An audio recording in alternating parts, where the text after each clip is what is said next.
Burping session.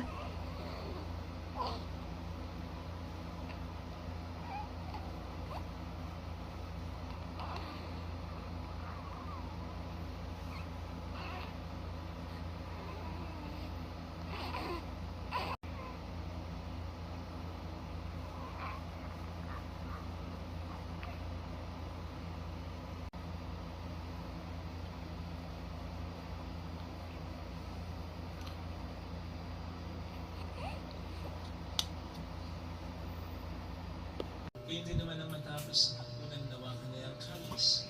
Muli kaniyang binasalamatan. Tinimot niya ang kalis sa kaniyang mga alagad at sinabi, tanggapin ninyong lahat at watin nila yun. Ito ang kalis sa aking dugo ng bago't walang hanggang tipan. Ang aking dugo na ibubuhos para sa inyo at para sa lahat. Sa ikapagkapatawad ang mga kasalanan. Gawin niyo ito sa pag-alala sa Very good.